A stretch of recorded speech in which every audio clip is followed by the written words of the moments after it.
It seemed like just another day at the hospital, until an autistic boy did something that stopped everything. Experienced doctors doubted him. But what he revealed challenged science, and an entire life's fate depended on it. Get ready for a story that will move you. Subscribe and discover it now. The corridors of Beacon Hill Medical Research Center hummed with the constant rhythm of expertise in motion. Located in the heart of Boston, the prestigious hospital stood as a monument to medical innovation, its walls resonating with hopes and prayers of those seeking answers where conventional medicine had failed. The air carried a distinct blend of antiseptic cleanliness and the metallic scent of high-tech equipment, a symphony of smells that had become as familiar to Ethan Riley as the pattern of cracks on his bedroom ceiling. 12-year-old Ethan moved through the hospital with quiet precision, his lanky frame and unruly brown hair making him appear almost ethereal against the stark white walls. To the casual observer, he might have seemed like any other patient's child, but Ethan was different. Behind his penetrating blue eyes lay a mind that operated on a completely different frequency, one that could discern patterns where others saw only chaos. "Ethan, stay close, honey," his mother, Melissa Riley, gently reminded him as they navigated the bustling main lobby. Her voice, always calibrated to the perfect pitch that wouldn't overwhelm his sensitive hearing, was one of the few sounds that never jarred his senses. Melissa worked as a lab technician at Beacon Hill, a position she'd taken specifically because it allowed her to keep Ethan close.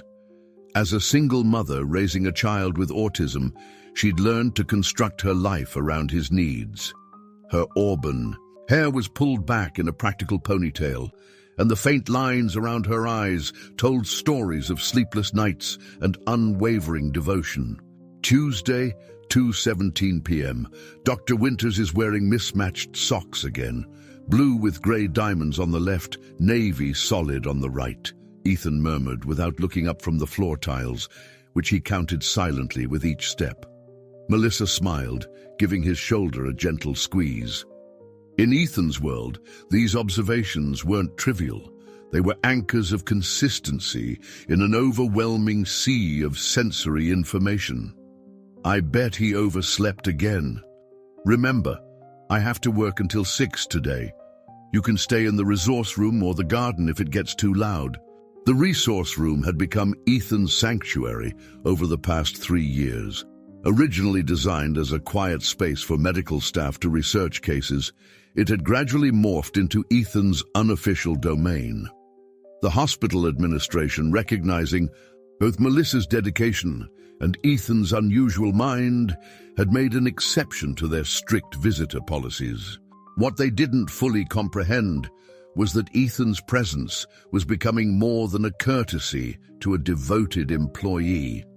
The boy absorbed medical information like a sponge, processing complex diagnostics and treatment protocols through a lens unfiltered by years of traditional medical training.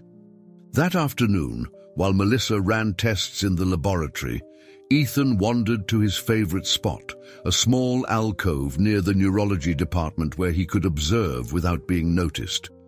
The sound of urgent voices drew his attention to conference Room B, where several doctors huddled around a table covered with charts and imaging scans. "We've tried every conventional approach," said Dr. Nathan Hayes, the hospital's chief neurologist, his authoritative voice carrying through the partially open door. "The progression is accelerating despite our best efforts." Ethan's focus sharpened as he recognized the speaker. Dr. Hayes wasn't just any doctor.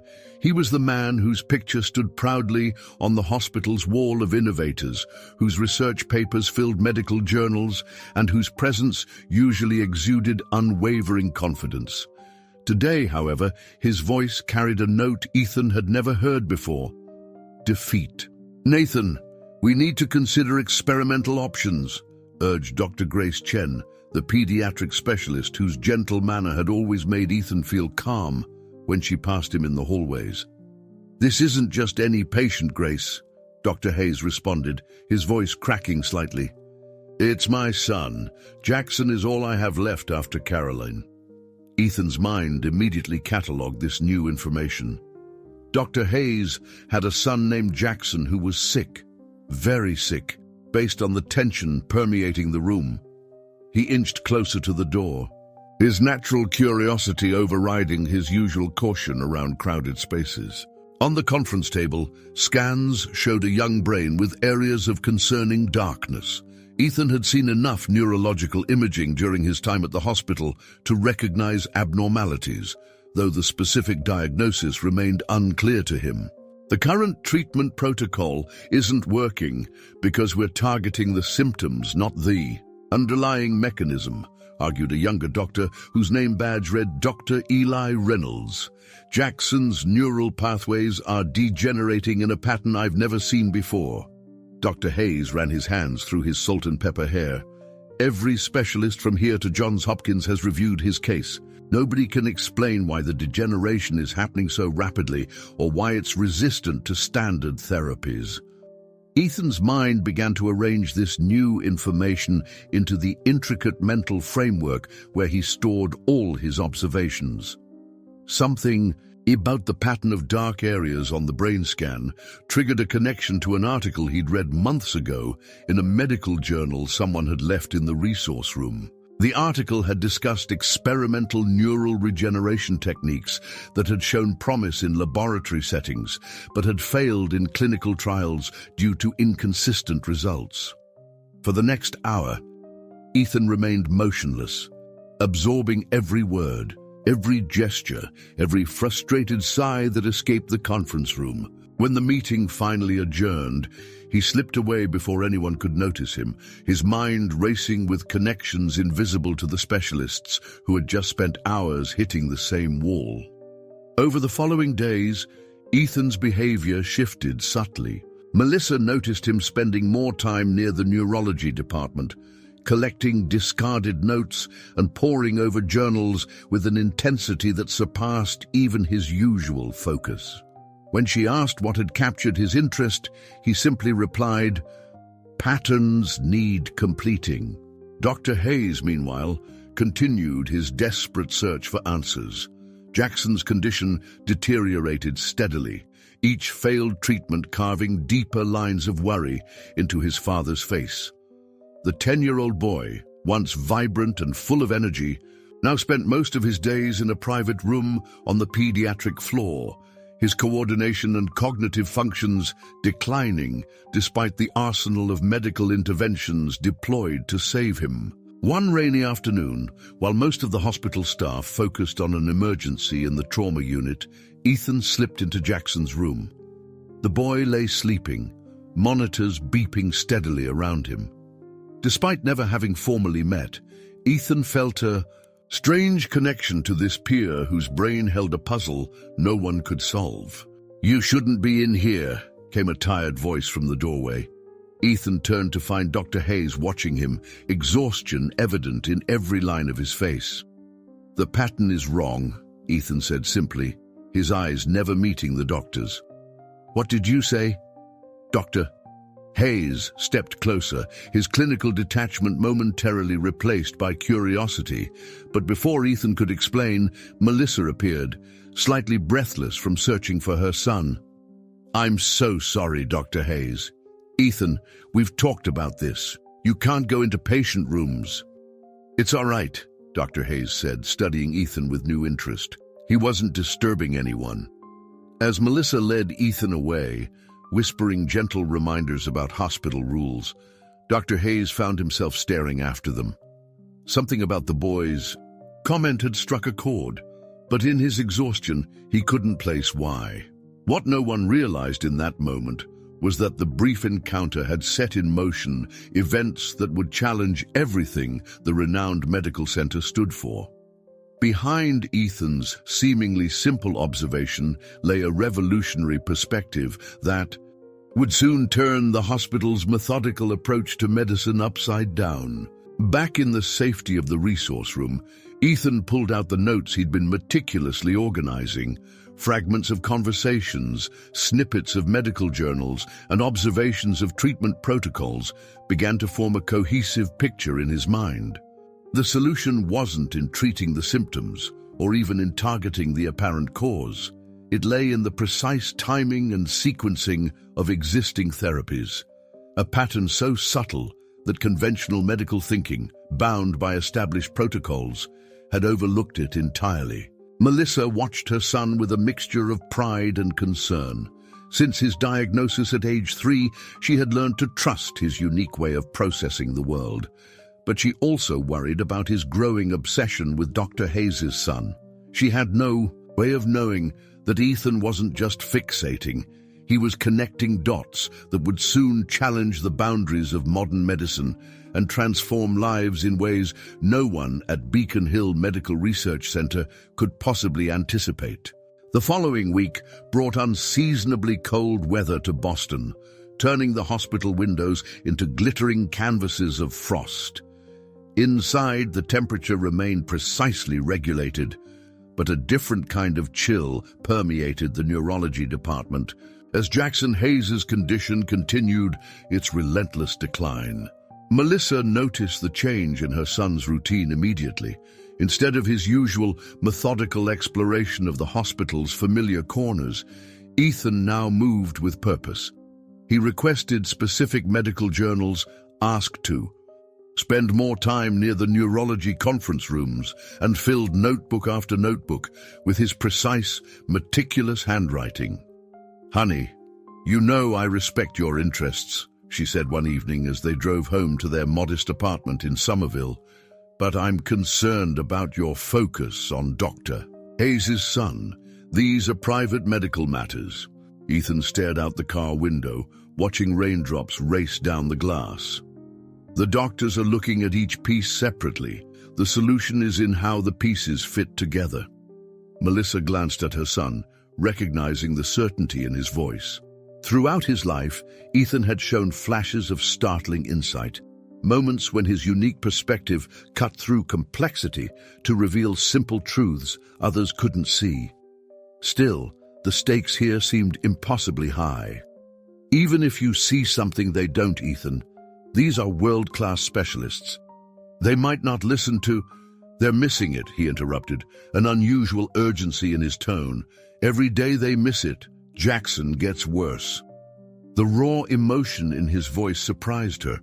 Ethan rarely formed attachments to people he barely knew, yet something about Jackson's situation had clearly touched him deeply.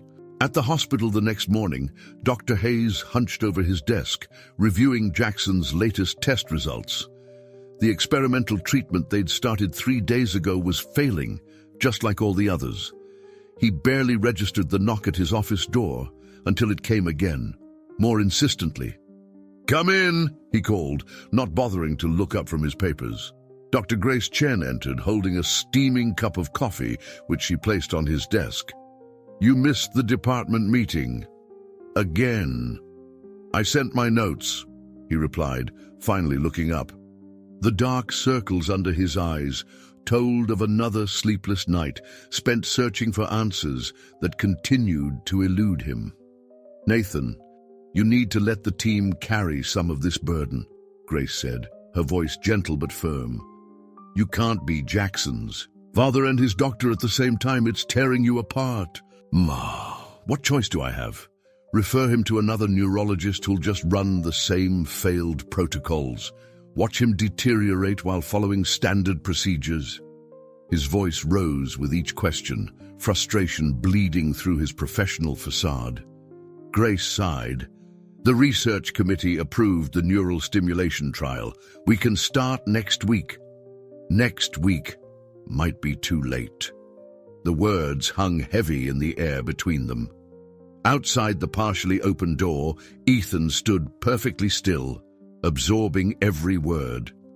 His presence went unnoticed as hospital staff hurried past, too focused on their tasks to spot the boy who had become almost a fixture in the corridors.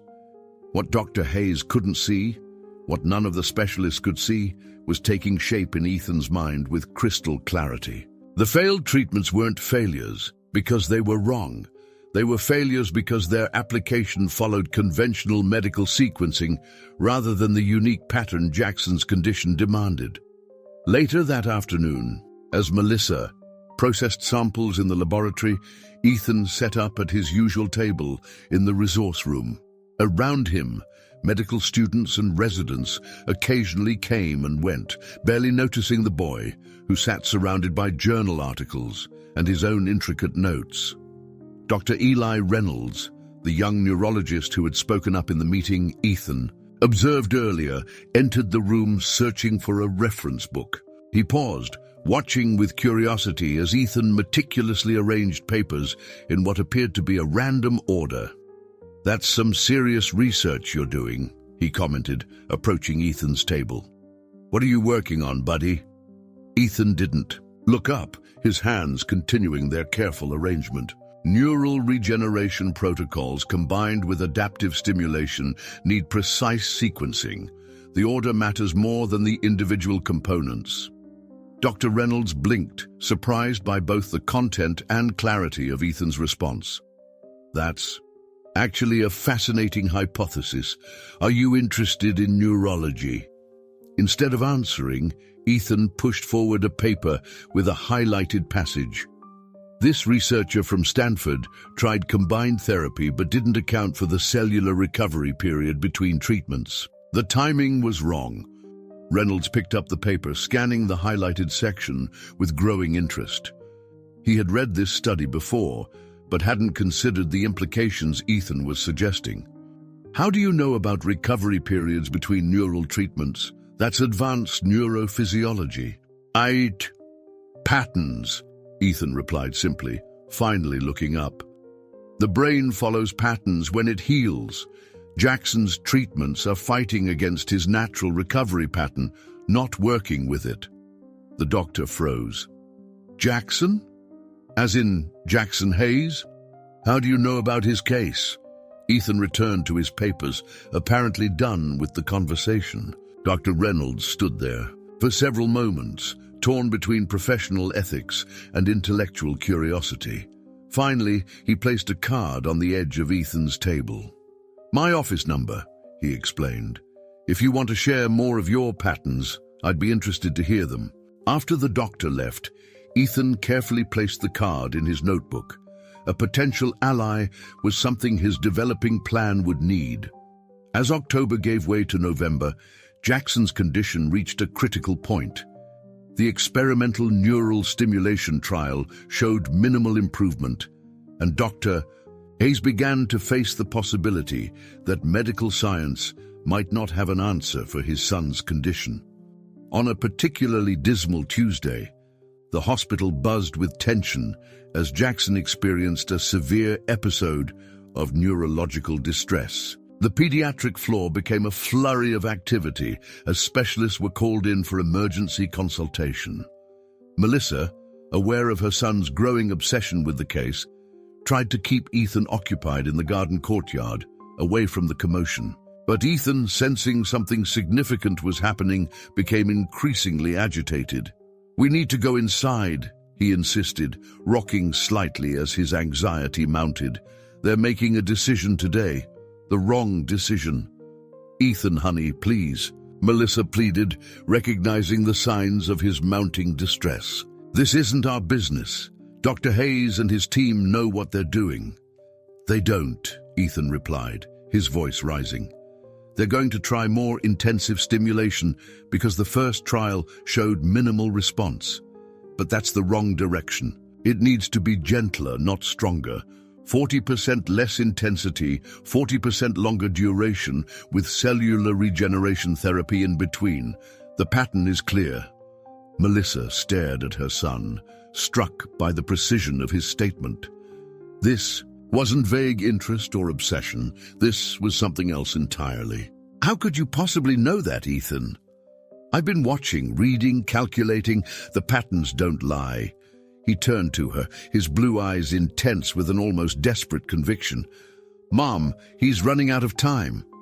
The raw emotion in his voice, so rare for Ethan, made Melissa's decision for her. "Come with me," she said, taking his hand. Instead of returning to the resource room, she led him toward the elevator that would take them to the administrative offices on the top floor. "We're going to speak with Dr. Sarah Levine," she explained as they rode upward. "She's the hospital director and the only person who might be able to help us approach Dr. Hayes properly." Ethan nodded, clutching his notebook tightly against his chest. Dr. Levine's assistant tried to turn them away. The director was in meetings all afternoon, but something in Melissa's determined expression made him reconsider. "5 minutes," he conceded, picking up the phone to announce them. Inside the elegantly appointed office, Dr. Sarah Levine regarded them with a mixture of curiosity and impatience. At 56, she had navigated the male-dominated world of hospital administration with strategic brilliance and unwavering integrity. Her silver-streaked black hair was cut in a precise bob that framed her face, highlighting sharp eyes that missed nothing. "Ms. Riley, while I appreciate your dedication to this hospital, I'm not sure what couldn't wait until my son has something important to share about Jackson Hayes' case," Melissa interrupted, her hand protectively on Ethan's shoulder. Dr. Levine's expression shifted from mild annoyance to careful neutrality. "That's a highly confidential case and not something we should be discussing with neural adaptive stimulation at reduced intensity with complementary cellular regeneration in alternating 48-hour cycles," Ethan stated, his voice calm and clear in the quiet office. "The current approach is fighting against his natural recovery rhythm. It needs to work with it instead." The room fell silent. Dr. Levine studied Ethan with new interest, her trained eye recognizing that this was no ordinary child. "And how would you know about Jackson's natural recovery rhythm, young man? Brain activity monitors show peaks and valleys. The valleys are when regeneration happens. Current treatment hits during valleys, which disrupts natural healing. It should target peaks instead." Ethan opened his notebook, revealing pages of meticulously drawn charts tracking what appeared to be neural activity cycles. Dr. Levine rose from her desk and approached, examining Ethan's notes more closely. Her expression remained unreadable, but something in her posture changed, a subtle shift from skepticism to consideration. "Melissa," she said finally, using the lab technician's first name for perhaps the first time in their professional relationship, "I think we need to have Dr. Hayes join this conversation. What your son is suggesting is unorthodox, but given the circumstances." She didn't finish the sentence, but the implication was clear. When conventional medicine reached its limits, sometimes the unconventional became the only option left. As Dr. Levine reached for her phone to summon Dr. Hayes, neither she nor Melissa noticed the slight smile that flickered across Ethan's face, the quiet satisfaction of a pattern about to be completed. The conference room on the 7th floor of Beacon Hill Medical Research Center had witnessed countless medical debates over its 30-year history. Its walls had absorbed the passionate arguments of brilliant minds, the tentative proposals of young researchers, and the careful deliberations that preceded groundbreaking treatments. Yet the tension that filled the room now was unlike anything it had experienced before. Dr. Nathan Hayes sat rigidly at the head of the oval table, his knuckles white as he gripped a pen that he'd long since stopped using for notes. Across from him, Dr. Sarah Levine maintained her composed facade, though the gravity of the situation reflected in her eyes. Between them sat Ethan, surrounded by his notebooks and printouts, his gaze fixed on the patterns and diagrams spread before him rather than on the increasingly heated discussion his presence had sparked. "This is completely unprecedented," Dr. Victor Ramirez, the hospital's head of ethics, argued. "We cannot seriously consider implementing a treatment protocol devised by a 12-year-old, regardless of how gifted he might be." "With all due respect, Dr. Eli Reynolds countered, leaning forward in his chair, What Ethan has proposed isn't entirely novel. It's a reconfiguration of existing therapies, but with a completely different implementation schedule and intensity levels. The underlying science is sound. Melissa stood behind her son, one hand resting protectively on his shoulder. The hospital's neuroethics committee had been hastily assembled, along with Jackson's primary care team, after Dr. Levine made the unprecedented decision to consider Ethan's proposal. For 2 hours now, medical professionals with decades of combined experience had been picking apart the treatment plan outlined in Ethan's precise handwriting. The real question, Dr. Grace Chen interjected, her calm voice cutting through the tension, is whether we have anything to lose by trying. The current protocols aren't working. Jackson's condition continues to deteriorate. Dr. Hayes finally looked up, his face a mask of conflict, the battle between the father, desperate for any solution, and the physician trained to follow evidence-based medicine. "I want to hear it again," he said quietly. "Not from interpretations or second-hand explanations. I want to hear directly from Ethan exactly what he thinks we should do and why." All eyes turned to the boy who had been silent throughout most of the proceedings, seemingly absorbed in his own world, despite being the center of this extraordinary meeting. "Ethan," Melissa said gently, giving his shoulder a reassuring squeeze, "Dr. Hayes would like you to explain your ideas again." For a moment, it seemed as though Ethan hadn't heard her. Then, without looking up, he began to speak. His voice, usually soft and measured, carried a surprising authority as he explained complex neurological concepts in his uniquely straightforward way. Jackson's brain isn't responding to treatment because the timing is wrong. His neurons have a specific regeneration cycle, different from normal patterns because of his condition. Current treatments are applied when his brain is trying to heal itself, which causes conflict. The solution is simple. Change the timing, not the treatment. He pushed forward a series of charts showing wave patterns. These are Jackson's brain activity readings from the past 3 weeks. The patterns repeat every 48 hours exactly. Treatment should happen here, he pointed to peaks in the waves. Not here, his finger moved to the valleys. And intensity should be reduced by exactly 40% to match his neural tolerance threshold. The room fell silent as Ethan continued, detailing a precise protocol that integrated neural stimulation with cellular regeneration therapy in alternating cycles. What amazed the assembled specialists wasn't just the coherence of his explanation, but the way he had identified subtle patterns in Jackson's neural activity that their sophisticated analytical methods had missed. "And you developed this entire theory just from observing?" Dr. Ramirez asked, skepticism still evident in his tone.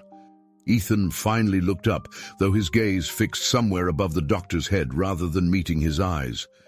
"I see patterns others miss. Always have." Then, with disarming simplicity, he added, "Jackson's brain is talking. Nobody's listening." Dr. Hayes pushed back his chair abruptly and walked to the window, his back to the room as he struggled to maintain his professional composure. When he turned around, his decision was written clearly on his face. "We'll try it," he said, his voice barely above a whisper. "God help me, we'll try it." Dr. Levine nodded slowly. "I'll need written consent forms prepared immediately, and I want a full monitoring protocol established. Any sign of adverse effects, and we revert to conventional treatment." The meeting adjourned with an air of cautious tension. As medical staff dispersed to prepare for this unconventional approach, Dr. Hayes approached Ethan and Melissa. "Thank you," he said simply, the words carrying the weight of a father's desperate hope. Ethan nodded once, then returned to organizing his papers with meticulous precision. The next 72 hours transformed the pediatric neurology wing into a hive of careful activity. Jackson's treatment room became the focal point of intense interest as Ethan's protocol was implemented under the watchful eyes of multiple specialists. Dr. Hayes barely left his son's side, scrutinizing every reading, every reaction for signs of improvement or deterioration. By the second day, subtle changes began to appear in Jackson's neural readings. What started as minor fluctuations in his brainwave patterns evolved into more significant shifts that aligned with Ethan's predictions. The specialized team remained cautiously optimistic, aware that in neurology, progress was often measured in the smallest of increments.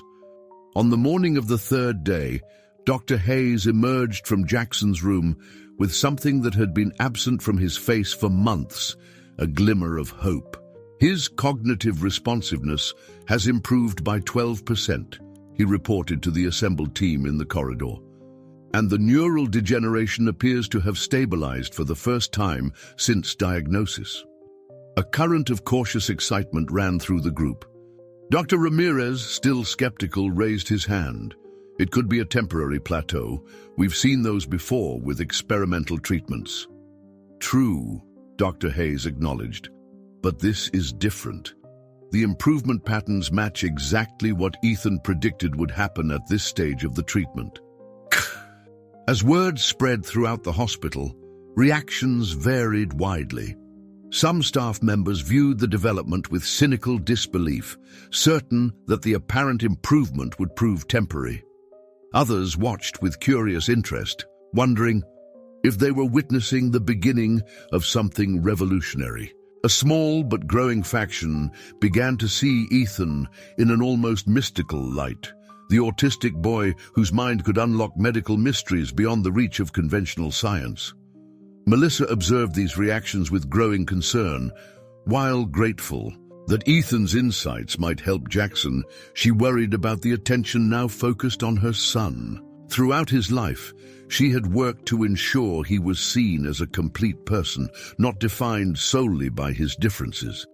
Now, as whispers followed them through the hospital corridors, she feared he was becoming more symbol than human in the eyes of many. One afternoon, as Ethan sat in the garden courtyard, methodically sorting fallen leaves by color and size, Dr. Levine approached Melissa on a nearby bench. "Your son has created quite a stir," the hospital director said, settling beside her. Melissa sighed. "I'm starting to think that might not be entirely positive." Dr. Levine followed her gaze to where Ethan arranged leaves in perfect rows. "Has he always been able to see patterns like this?" "Since he was very young," Melissa confirmed. "At first, we thought it was just part of his autism, the way he'd arrange objects or notice details others missed. It wasn't until he started reading medical journals for fun at age 9 that we realized his pattern recognition had applications beyond puzzles and games." "It's extraordinary," Dr. Levine murmured. "He's extraordinary," Melissa corrected gently, "but he's also a 12-year-old boy who struggles with loud noises and crowded spaces, who needs routine and predictability. I'm worried about what happens when this becomes bigger than Jackson's case." Dr. Levine's expression turned thoughtful. "You think it will? Don't you? If Jackson continues to improve, how long before other doctors want Ethan's insights on their difficult cases? How long before researchers want to study how his mind works? He's not a medical tool, Doctor." "Levine, he's my son." The director was silent for a long moment. "What does Ethan want?" The question caught Melissa off guard. In all her protective planning, she realized she hadn't directly asked Ethan how he felt about using his unique abilities in a medical context. As if sensing the conversation's direction, Ethan approached them, carrying a perfectly arranged collection of leaves. "Ethan," Dr. Levine said, her voice gentler than Melissa had ever heard it, "may I ask why you decided to help Jackson?" Ethan placed his leaf collection carefully on the bench between them before answering. His brain pattern was incomplete. It needed fixing, like a puzzle with missing pieces. He paused, then added with unexpected insight, "And Dr. Hayes looks at him the way Mom looks at me." The simple observation brought tears to Melissa's eyes. Behind all the medical terminology and pattern recognition, Ethan had responded to something fundamentally human, a father's love for his son. By the end of the week, Jackson's improvement had progressed beyond what even the most optimistic specialists had predicted. The boy, who had been largely unresponsive, now tracked movements with his eyes and had begun responding to simple commands. His neural readings showed significant stabilization, and early signs of regeneration appeared in areas previously thought permanently damaged. Word of the remarkable case spread beyond Beacon Hill's walls, reaching other prestigious medical institutions across the country. Dr. Hayes found himself fielding calls from colleagues at Johns Hopkins, Mayo Clinic, and Stanford, all seeking details about the unorthodox treatment protocol that was yielding such promising results. In a private meeting with the hospital board, Dr. Levine faced difficult questions about the ethical implications of implementing a treatment developed by a child, regardless of its apparent success. The protocol was thoroughly reviewed by our top specialists before implementation, she reminded them. Ethan Riley identified a pattern that our conventional approaches missed, but the treatment itself uses established therapies, just in a reconfigured manner. And what happens when the media gets hold of this story? Pressed board member Richard Townsend, a former pharmaceutical executive.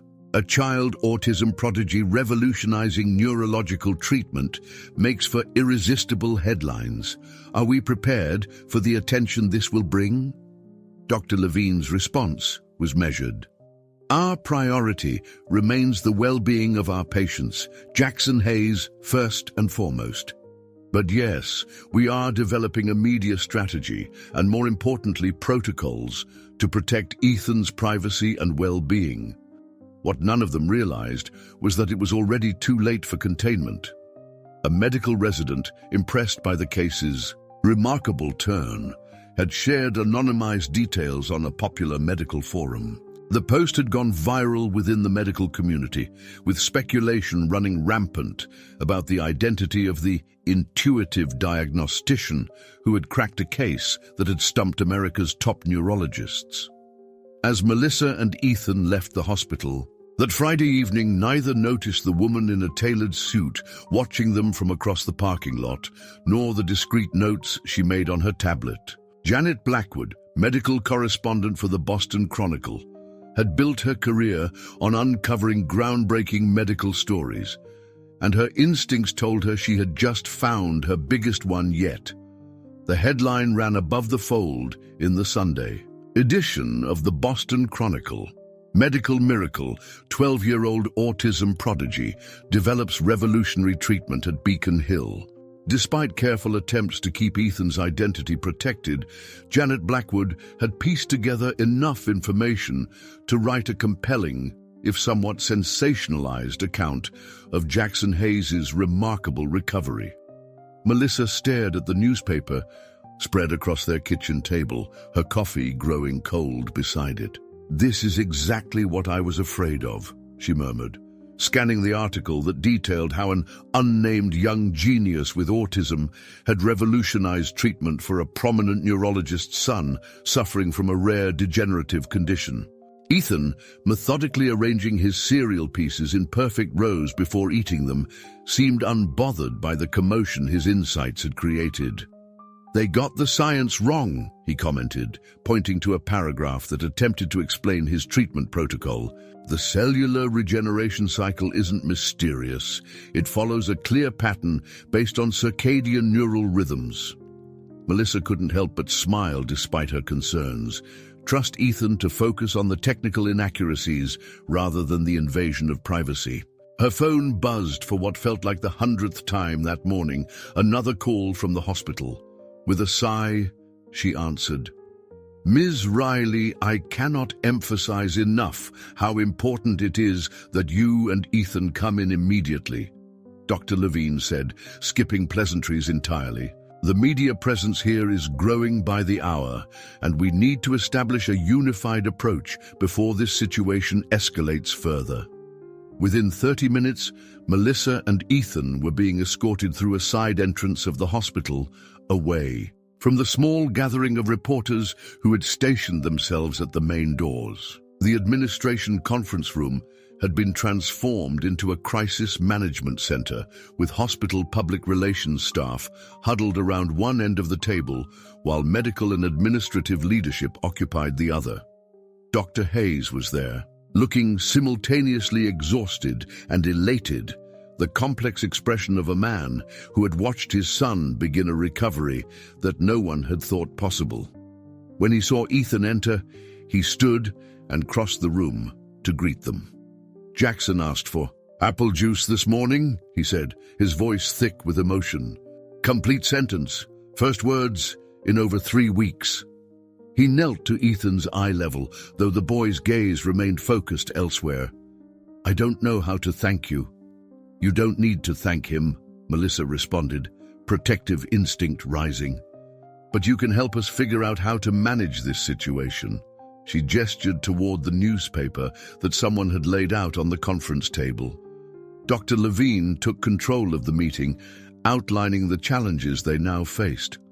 We have multiple major medical institutions requesting detailed information about the protocol. We have media speculating about a miracle cure, and we have privacy concerns for both Jackson and Ethan to consider. The priority must be protecting the children, Dr. Chen stated firmly, especially Ethan. He didn't ask to become the center of a medical sensation. Richard Townsend, the board member who had expressed concerns earlier, leaned forward.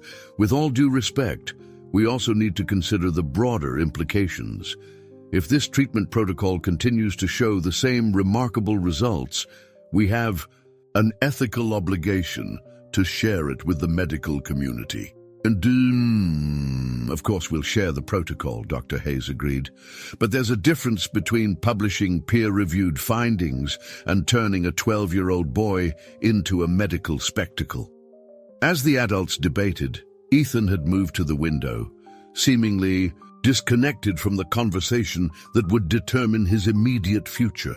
He watched patterns of light and shadow play across the hospital grounds below, his mind processing information in ways the others couldn't comprehend. The debate continued for nearly 2 hours, voices occasionally rising as different perspectives clashed. The hospital's public relations director, Amanda Winters, argued for a controlled media rollout, a carefully crafted narrative that would satisfy public curiosity while maintaining appropriate boundaries. Dr. Ramirez countered that any publicity would inevitably lead to more scrutiny, potentially compromising patient care and hospital operations. Through it all, Melissa divided her attention between the heated discussion and her son, who had begun sketching complex diagrams in his notebook. She recognized his self-soothing behavior, the precise, repetitive motions that helped him process overwhelming environments. What if, Dr. Reynolds finally interjected during a momentary lull, we shift the focus entirely? Instead of trying to manage the story of a child prodigy, we establish a formal research initiative centered on the treatment methodology itself. The suggestion sparked a new direction of conversation. Dr. Levine, seeing potential in the approach, elaborated. We could present this as what it truly is, a breakthrough in understanding treatment timing and neural responsiveness. The fact that the insight came from a unique perspective becomes a footnote rather than the headline. That still doesn't address the immediate media situation, Townsend pointed out. They're already connecting dots. How long before Ethan's name becomes public? Melissa felt a familiar tightness in her chest, the sensation that had accompanied every major decision regarding Ethan's uniqueness since his diagnosis. The delicate balance between protecting him and allowing his extraordinary mind to flourish had never been easy to maintain. If I may, came a new voice from the doorway. All heads turned to see Michael Sanderson, the hospital's longtime legal counsel, impeccably dressed despite it being Sunday morning. I believe there might be a way to address both concerns simultaneously. Sanderson approached the table with measured steps. "I've been consulting with colleagues who specialize in medical privacy and intellectual property law. What Ethan has identified is, essentially, a novel medical protocol. While he himself cannot legally patent or copyright this approach due to his age, Beacon Hill can establish a formal research initiative that properly acknowledges his contribution while legally shielding his identity." "And how exactly would that work?" Melissa asked, skepticism evident in her tone. "We create a foundation," Sanderson explained, "a non-profit research entity focused specifically on neural pattern recognition and treatment timing. Dr. Hayes would serve as clinical director, with other appropriate specialists as principal researchers. Ethan would be formally recognized as a special consultant, with appropriate compensation placed in trust for his future education. The foundation becomes the public face of the research, drawing attention away from Ethan personally while ensuring his contribution is properly acknowledged and protected." As the legal implications were being discussed, Melissa noticed that Ethan had returned to the table and was writing rapidly in his notebook. "Ethan, what are you working on, honey?" she asked quietly. "More patterns," he replied, not looking up. "Jackson's treatment is just the beginning. There are 17 other conditions that might respond to timing-adjusted protocols." His matter-of-fact statement silenced the room. Dr. Hayes was the first to recover. 17. You've identified 17 other conditions where this approach might work." Ethan nodded, turning his notebook to reveal pages of meticulously organized notes on various neurological and autoimmune disorders. "The patterns are similar.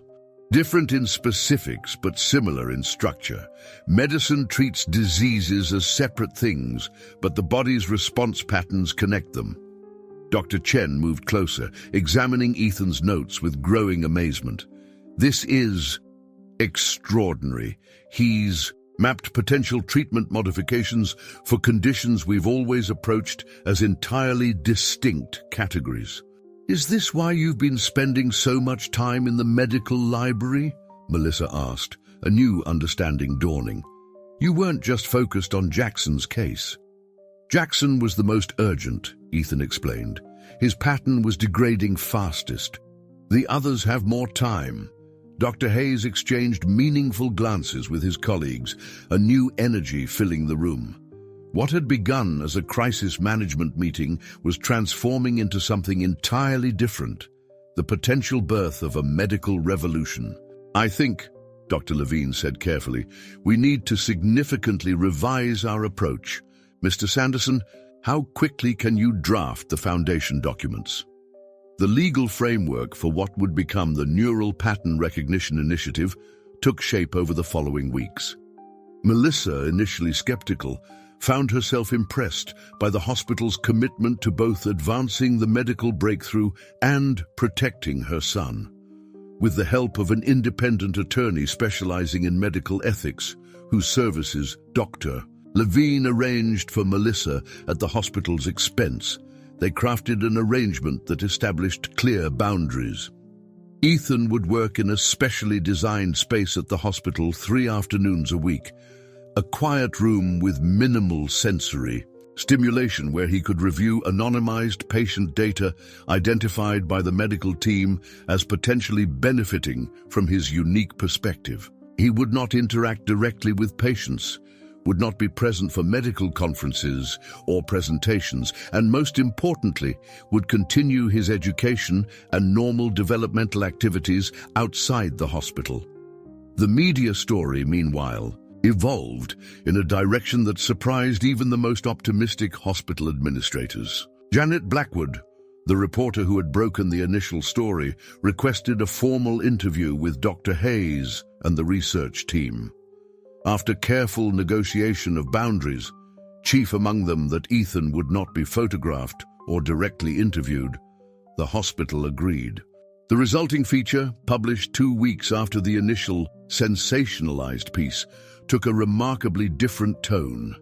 Titled "Pattern Recognition, the Future of Personalized Medicine," It presented a thoughtful exploration of how conventional medical approaches sometimes missed crucial timing factors in treatment protocols. The young consultant with exceptional pattern recognition abilities was mentioned but not centered, with the focus instead on the scientific implications of the breakthrough. Other media outlets followed suit, shifting from human interest angles about a child prodigy to more substantive coverage of the medical advancement itself. Medical journals began requesting preliminary papers, and research institutions across the country expressed interest in collaboration. Throughout the whirlwind of activity, Jackson Hayes continued his remarkable recovery. By mid-December, he had regained most of his cognitive functions and was beginning physical therapy to address the muscular deterioration that had accompanied his condition. His case, carefully documented with appropriate privacy protections, became the centerpiece of the initiative's early research. On a crisp winter morning, as snow dusted the hospital grounds, Melissa watched from the doorway of Ethan's special workroom as Dr. Hayes introduced his son to the boy who had changed the course of his life. It was their first face-to-face meeting, carefully arranged to respect Ethan's sensory sensitivities and Jackson's still recovering condition. "So you're the pattern guy," Jackson said with the directness of childhood, studying Ethan with undisguised curiosity. "Dad says you saw something in my brain that nobody else could see." Ethan, typically uncomfortable with direct interaction, seemed unexpectedly at ease. "Your brain has a unique rhythm," he replied, not making eye contact but clearly engaged. The doctors were trying to help at the wrong moments. Jackson considered this, like trying to catch a baseball with your eyes closed. "Similar," Ethan agreed. "Timing matters." What might have been an awkward encounter between two very different children evolved into something remarkable. Jackson, permanently changed by his experience, displayed none of the impatience or judgment that Ethan typically encountered from peers. And Ethan, usually reluctant to engage, found himself drawn to the one person whose neural patterns he had come to know so intimately. By January, an unexpected friendship had formed. Twice weekly, during Ethan's hospital sessions, the boys would spend time together in the hospital garden or recreation room. Jackson, regaining his strength and energy, would chatter about his interests, baseball statistics, space exploration, the complex storylines of his favorite video games. Ethan, in turn, shared his perspectives on patterns in nature, mathematics, and human behavior. Their communication style was uniquely their own, with Jackson instinctively adapting to Ethan's literal interpretations, and Ethan finding unusual comfort in Jackson's straightforward questions. "They're good for each other," Dr. Hayes observed one afternoon, joining Melissa on a bench in the hospital garden as they watched the boys engaged in a chess game that seemed to follow rules only they understood. "Jackson's never been very patient, but with Ethan, he slows down, pays attention differently. And Ethan rarely connects with other kids," Melissa replied, "but Jackson doesn't seem to expect him to be something he's not. There's no pressure to make eye contact or understand sarcasm or follow social rules that never made sense to him." They watched as Jackson excitedly explained a chess move, while Ethan listened with his characteristic intense focus. "The first patients from the expanded protocol group are showing promising results," Dr. Hayes said after a comfortable silence. 3 cases of early-onset Parkinson's and a particularly challenging case of treatment-resistant epilepsy, all showing the same pattern of improvement that Jackson demonstrated. Melissa nodded, unsurprised. "Ethan said they would. You know, in medical school, they teach us to look for the common denominator in symptoms, to follow established diagnostic pathways," Dr.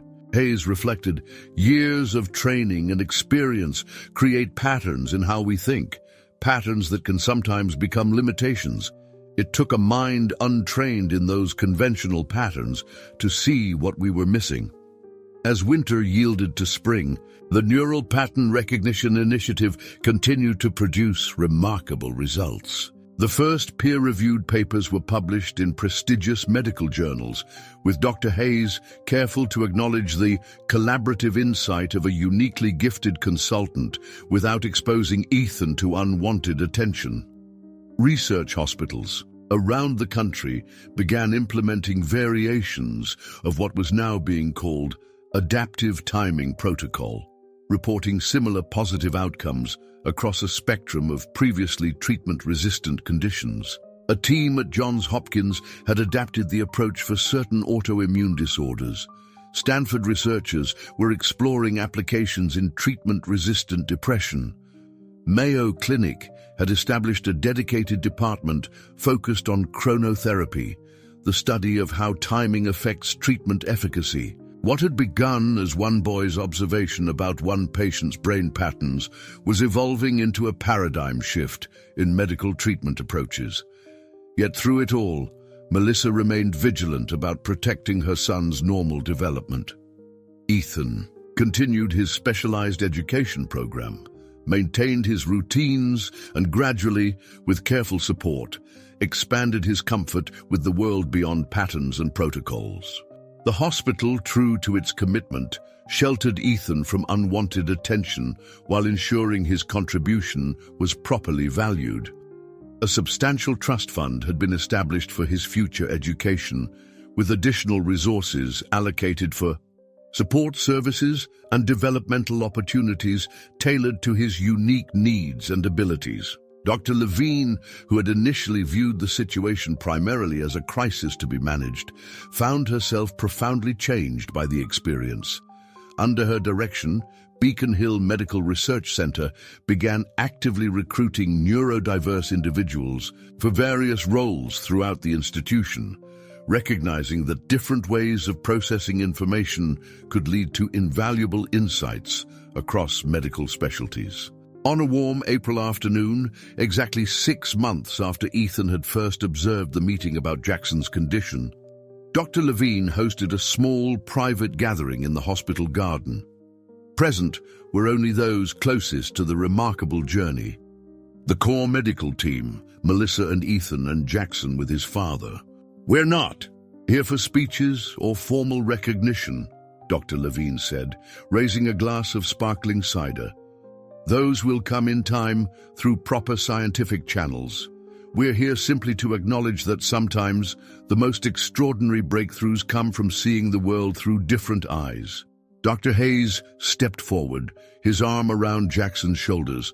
The boy who had once lain unresponsive now stood tall, his eyes bright with the vitality that had once seemed lost forever.